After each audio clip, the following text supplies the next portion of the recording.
Right ఇక breaking news చూస్తున్నాం. శ్రీశైలం జలాశయానికి వరద ఉధృతి పెరుగుతోంది.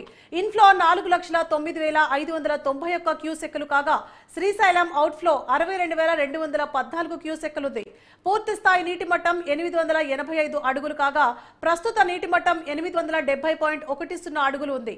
ఇదే అంశానికి సంబంధించి మరింత సమాచారాన్ని మా ప్రతినిధి రాజు అందిస్తారు. రాజు, కృష్ణా బేసిన్ లో ప్రాజెక్ట్ లోకి వరద అయితే గంట గంటకు కూడా పెరుగుతా ఉంది. కర్ణాటక నుంచి జూరాలకు భారీగా వరద వస్తా ఉంది. దీంతో అంతే స్థాయిలో కూడా నీటిని కిందికి విడుదల చేస్తా ఉన్నారు. దీంతో శ్రీశైలం ప్రాజెక్ట్ కు భారీగా వరద అయితే కొనసాగుతా ఉంది.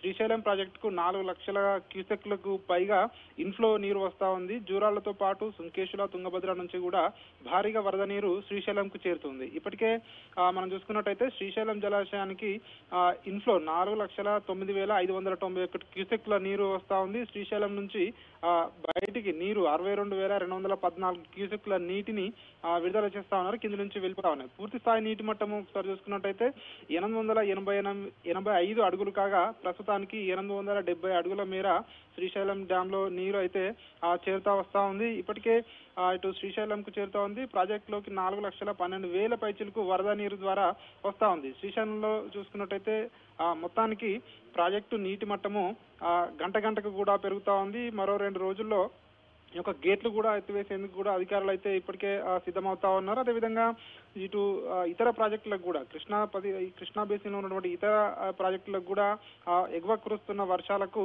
ఈ వరద ఉధృతి అయితే పెరుగుతా ఉంది. అదేవిధంగా జూరాలకు 3,02,000 క్యూసెక్ల వరద నీరు వస్తా ఉంది. అటు తుంగభద్ర నుంచి కూడా 1,58,457 క్యూసెక్ల వరద కొనసాగుతోంది. వరద ఇలాగే కొనసాగితే మరో 2-3 రోజుల్లో శ్రీశైలం ప్రాజెక్టు కూడా పూర్తి స్థాయిలో నిండే అవకాశం కూడా కనిపిస్తా ఉంది.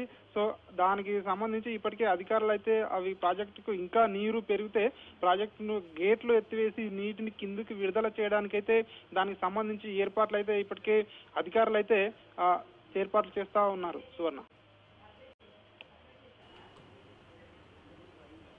Right, thank you Raju.